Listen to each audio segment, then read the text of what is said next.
আপনারা আগামী 7 তারিখে ইগল মার্কায় একটা ভোট যদি দেন, আমি আওয়ামী লীগেরই লোক, নেত্রীর অনুমতি নিয়েই আমি আইছি। যদি আমারে দেন, আমার যে সবচেয়ে দুর্বল জায়গা যেটা, এটা হইল আমি সারা জীবন ফুটবল খেললাম, মাঠের মধ্যে বড় হয়েছি। আমি এমপি হইলেই প্রথম যে কাজটা করব, ওয়ার্ডে ওয়ার্ডে এক কেয়ার করে হইলো একটা করে মাঠ বানাবো আমি আপনাদের জন্য।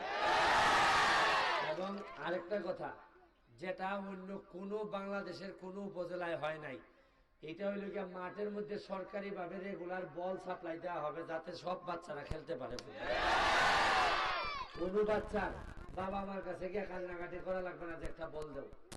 600 টাকা দামি একটা বল যদি আমরা দিতে না পারি, তো কিসের নেতা আমরা? আমি আরেকটা কাজ করব, 50 লক্ষের মতো ফলের চারা লাগাইমু খালি আমি, যাতে সারা এলাকায় খালি পাখি আর পাখির শব্দ শোনা যায়। ফল ধরলে তো পাখি আইব। আমি চাঁপাইনবাবগঞ্জ গেছিলাম, গিয়া দেখলাম খালি ঘরে ঘরে আমার আম। আমি চিন্তা করলাম যে এর আর যদি আম হইতে আমার হইতো না করে, আমি এবার 37,000 আমের চারা আনছি। আর যদি এমপি ক্ষমতা লাগল ভাই, তাইলে চাঁপাইনবাবগঞ্জের একটা বিকল্প বানাইলিম আমি মাধবপুর আসলে। আমি খালি 7 তারিখের চিন্তা করতেছি না, আমি চিন্তা করতেছি যে মাধবপুর সোনারঘাটের মানুষরা আমি এত শক্তিশালী বানাইবো, আমরা সারা বাংলাদেশের সাথে প্রতিযোগিতা করব।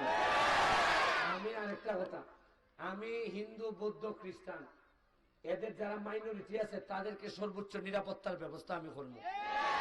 আমি মহিলারা, আমার এলাকার যে মহিলা আছে তাদের ব্যাপারে আমার বক্তব্য পরিষ্কার। আমি যতদিন এমপি থাকবো, আমার এলাকার কোন মহিলার শরীরে অন্য কেউ তো হাত তুলতো দূরের কথা, অন্যায় ভাবে যদি জামাইও হাত তুলেন, তাও আমি এমপি সাহেব বিচার পাবো।